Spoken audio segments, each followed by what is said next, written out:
प्रिय, आप उनमें से खास हैं और मुझे विश्वास है कि आप वचन को चाहते हैं, आप वचन की इच्छा रखते हैं और ये वचन आपके लिए आशीष का कारण बने। प्रियो, आइए शुरू करते हैं। भजन संहिता 77 और यहाँ पर उस पहले पद में इस प्रकार से लिखा है, मैं परमेश्वर की दुहाई चिल्ला चिल्ला कर दूंगा, मैं परमेश्वर की दुहाई दूंगा और वह मेरी ओर कान लगाएगा। परमेश्वर सचमुच में आपकी दुहाई सुनना चाहता है, पर क्या आपकी आवाज बुलंद है? क्या आपकी आवाज चिल्लाहट के साथ है? क्या आपकी आवाज दबी हुई तो नहीं है?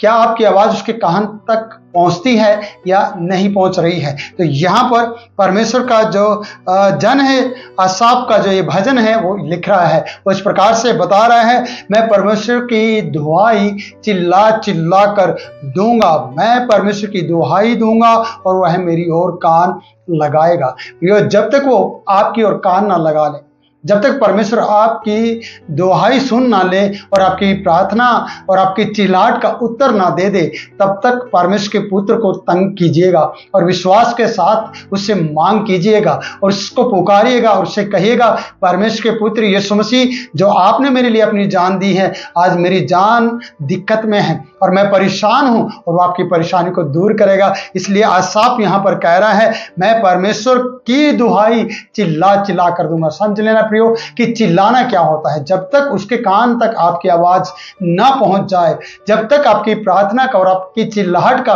आपको प्रतिफल ना मिल जाए, तब तक आपको चिल्लाना होगा। इसलिए यहां वचन बता रहा है, मैं परमेश्वर की दुहाई दूंगा और वह मेरी ओर कान लगाएगा। प्रियो, देखिए कितनी मेहनत की गई है इस प्रार्थना करने वाले व्यक्ति के द्वारा, जो आसाफ है उसका जो भजन है ये। और दूसरा पद हमें ये बता रहा है कि संकट के दिन मैं प्रभु की खोज में लगा रहूंगा। जब संकट आता है, आप अपने दोस्तों की खोज में मत लगिएगा। मैं आपको कह रहा हूं मेरे भाई मेरी बहन, मैं आपसे कहता हूं कि जब आप पे संकट आए तो आप अपने उन मददगारों की खोज में मत लगे कि जिनसे आपको कुछ मदद मिल सकती है। प्रियो, नहीं, यहां पर यह कहा गया, संकट के दिन मैं प्रभु की खोज में लगा रहूंगा। क्या आप सचमुच में प्रभु की खोज में लगे रहते हैं या नहीं? ये आपको थोड़ा सोचना है, आज थोड़ा मनन करना है या चिंतन करना है कि मैं जब भी मेरे ऊपर संकट आता है, जब भी मुझे जरूरत पड़ती है, तो मैं कौन से दोस्त के पास भागता हूं या उसके ऊपर फोन लगाता हूं, उसे कॉल लगाता हूं, कॉल करता हूं। तो आपको ये खुद सोचना होगा। इसलिए यहां वचन बता रहे कि संकट के दिन मैं प्रभु की खोज में लगा रहूंगा। प्रभु की खोज में लगा रहना, जोर जोर से चिल्लाकर उसकी दुहाई देना, जब तक उसके कान तक वो आवाज ना पहुंच जाए।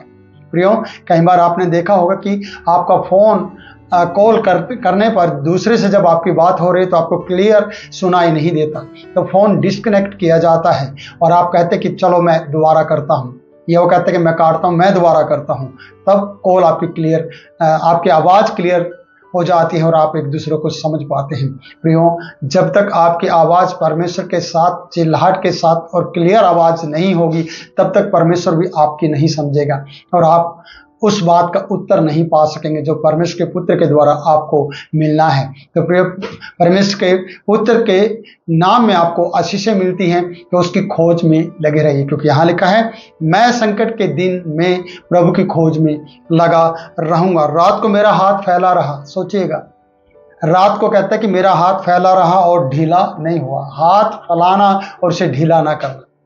आप कितनी देर अपने हाथ को उठाकर कुछ मांग सकते हैं? आपने देखा होगा, जब आप स्कूल के दिन, आपको याद दिलाना चाहता हूं, जब आपने होमवर्क नहीं किया, जो आपने कुछ गड़बड़ की, तो टीचर ने आपके हाथ उठाकर आपको सजा दी है और आपके हाथ उठाने के लिए टीचर ने कहा कि हाथ उठाकर रखो, और आपने थोड़ी देर हाथ उठाएंगे, फिर से टीचर का नज़र इधर हुई और आपने क्या किया?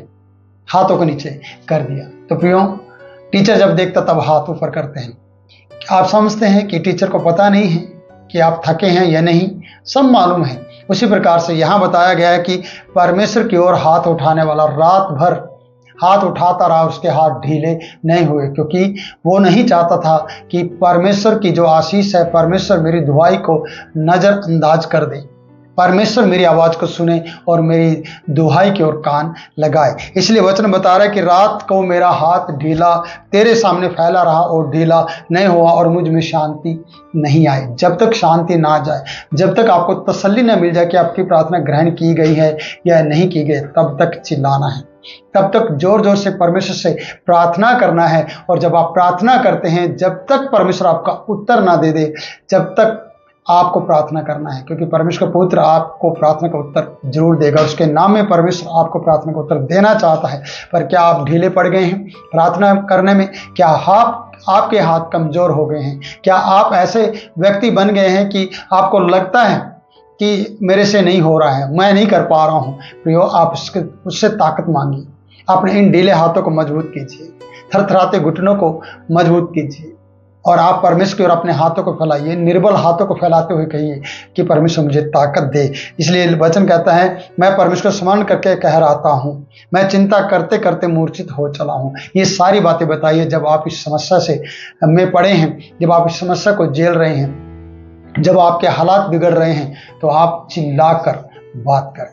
मैं अक्सर बोलता हूँ कि अगर कोई आपका गला दबा रहा है तो प्रियो, क्या आप चिल्लाएंगे नहीं? आपको चिल्लाना होगा, तभी आपके लिए, आपकी मदद के लिए आपके आसपास वाले सुनने वाले आ जाएंगे। अगर आपकी चिल्लाहट सुनकर किसी ने सुनी है तो जरूर एक बार चेक करेगा कि यह आवाज़ कहाँ से आई है। और परमेश्वर तक आपकी आवाज़ पहुँचनी है तो कितनी बुलंद आवाज़ करके, कितनी फोर्स के साथ आपको आवाज़, ताकतवर आवाज़ में पुकारना होगा, ये आपको खुद सोचना है। तो प्रियो, आप उन प्रिय लोगों में से खास हैं जिनके बारे में परमेश्वर अच्छी तरह जानता है। और मुझे विश्वास है कि इस वचन के द्वारा आपकी प्रार्थना के जीवन की तीव्रता बढ़ जाएगी और आप सचमुच में इस भजन संहिता के अनुसार अपनी प्रार्थना का जीवन जीने के लिए तैयार हो जाएंगे, क्योंकि आप बताएंगे कि परमेश्वर, तू मेरा परमेश्वर है। जब हम 4 पद पढ़ते हैं, यहाँ पर लिखा है, तू मुझे झपकी लगने नहीं देता। मैं ऐसा घबराया हूं कि मेरे मुंह से बात नहीं निकलती है। घबराया हुआ व्यक्ति के मुंह से बात कैसे निकलेगी? पर एक सच्चे जीवित परमेश्वर के सामने बातें नहीं कीजिए, रिक्वेस्ट कीजिए, विनम्र प्रार्थना कीजिए, निवेदन कीजिए, और जितना बन सके उतना कहिएगा, और उससे भी बढ़कर आप परमेश्वर को बताइएगा, जिससे कि परमेश्वर आपकी वाणी को सुन ले, आपकी उन चीज़ों को सुन ले। क्योंकि लिखा है, वचन बता रहा है 5 पद, मैंने प्राचीन काल के दिनों को और युग युग के वर्षों को सोचा है। मैं रात के समय अपने गीत को स्मरण करता हूँ और मन में ध्यान करता हूँ और मन में भली भांति विचार भी करता हूँ। ये लंबा मैंने ले लिया है प्रियो, पर मैं इन पे ज़्यादा बोलना नहीं चाहता।